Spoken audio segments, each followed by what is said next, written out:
Oi, sejam bem-vindos a mais um vídeo. Meu nome é Ana Cláudia e hoje é dia da gente conhecer o capítulo 38 de Gênesis.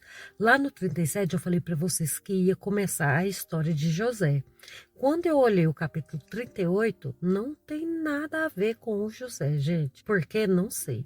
É a história de Judá e Tamar, que é um dos irmãos do José. A história é sobre ele e Tamar, que é uma mulher.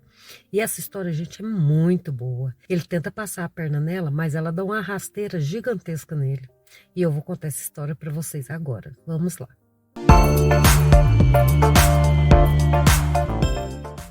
O capítulo começa falando que o Judá, ele saiu de perto dos irmãos dele, saiu lá da terra onde eles estavam e entrou na casa de um tal de Adulão, cujo nome era Ira. E o Judá viu a filha de um homem que chamava Sua. E ele interessou nela e casou com ela. E com ela ele teve 3 filhos: o Er, o Onã e o Selá. E quando o Selá nasceu, ele estava numa cidade que chamava Quezibe. E depois de passado muito tempo, ele vai e encontra uma mulher para casar com o filho primogênito dele, o Er. E essa mulher chamava Tamar. Só que Er, gente, era mau, era um homem muito mau. Lá na Bíblia fala assim, que Er era mau aos olhos de Deus. Então, por isso, Deus o matou. Aí, o que o Judá fez? Pegou o Onã, o próximo filho dele, e fez ele casar com a Tamar, para ele poder fazer descendentes do Er, que morreu. Porque naquela época, quando um marido morria e ele tinha irmãos, o próximo irmão tinha que casar com a mulher para fortalecer a semente do irmão que morreu. Só que o Onan não queria isso, porque ele sabia que se ele tivesse um filho, o filho ia herdar tudo do irmão e não dele. O que que ele fazia? Ele ficava com a Tamar lá e na hora que ele ficava com ela, ele fazia aquele negocinho fora dela, caído na terra. E aos olhos do Deus, isso também ele quis dar uma desperdiço. O que que Deus fez? Pum, matou ele. Então aí sobrou só o Selá. Só que o Selá era novinho. E o Judá pensou assim, gente, essa mulher tem algo estranho com ela, porque meus filhos casam com ela e morre tudo. Então ele virou para ela e falou assim, veste vestes de viúva e vai lá para a casa do seu pai. E fica lá, até o Selá crescer. Quando o Selá crescer, aí você casa com ele. E assim foi feito. Ela foi lá para a casa do pai dela.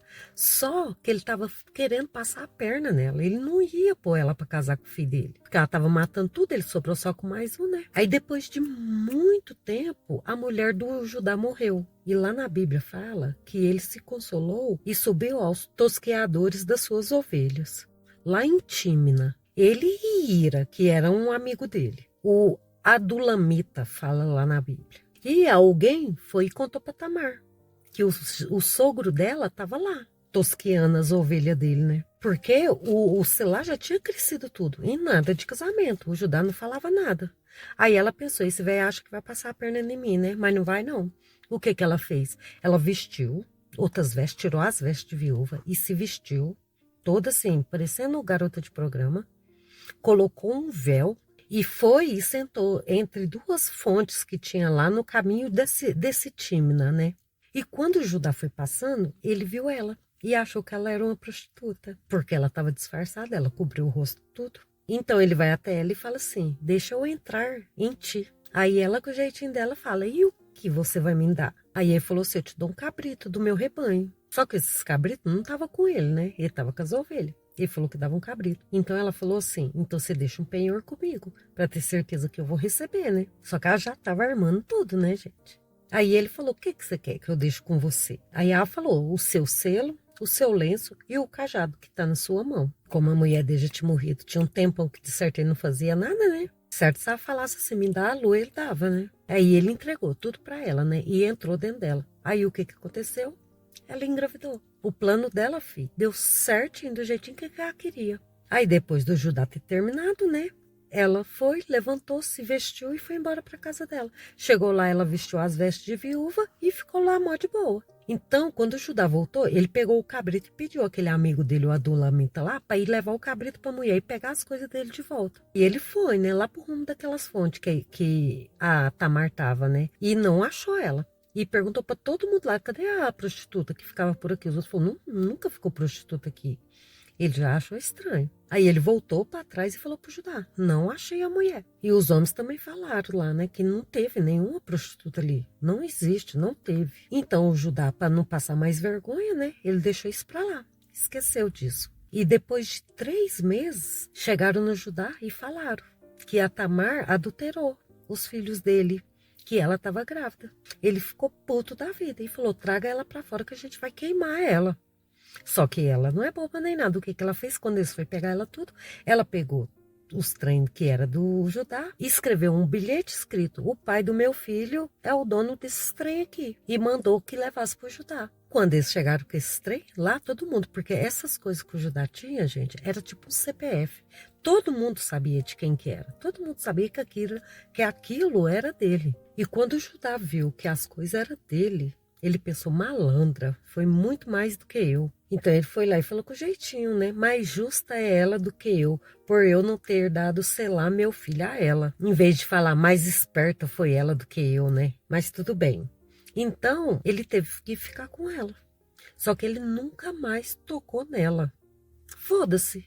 Ela ao menos não tinha ficado lá que nem besta na casa do pai dela esperando o bonitão resolver a vida dele, né? E aconteceu que quando ela foi para dar à luz, era gêmeos. E um dos bebezinhos pôs a mão para fora. No que ele pôs a mão para fora, a parteira pegou um fio roxo e amarrou na mãozinha dele. Na hora que terminou de amarrar, ele puxou a mão para dentro de novo. E quando ele puxou a mão para dentro de novo, o irmãozinho dele foi e saiu primeiro do que ele. Aí a Tamar fala, né? Como você saiu primeiro, então o seu nome vai ser Pérez. Colocou o nome do primeiro menininho de Pérez. Aí logo em seguida o menininho com o fiozinho roxo no braço, saiu. Então eles chamaram esse menininho do fiozinho roxo de Zerá. E aí acaba o capítulo aqui. Mas vocês viram que interessante, gente? Quando o homem tá vindo com a farinha, a mulher já tá voltando com o mingau prontinho. Muito tempo. Eu acho bom demais quando o homem acha que é o bambambam da bola chita e a mulher vai lá e dá uma rasteira nele. Eu acho isso bom demais. Eu não gosto dessas mulheres safadas que judia de gente boa. Mas desses homens safados, malandra aí, que quer passar a perna na mulher e ela dá uma rasteira neles, eu acho uma das melhores coisas que tem. Para mostrar que eles não é mais esperto do que ela. E esse capítulo, gente, tá totalmente fora da história de José. Vocês viram o que aconteceu com o irmão dele. Deve ter algum motivo. Quando a gente for lendo e eu ver, aí a gente vai falar: ó, é por isso. Mas até agora eu não sei o porquê e nem quis pesquisar também. Então eu concluo esse vídeo por aqui. Muito obrigada a todos que me acompanharam até aqui.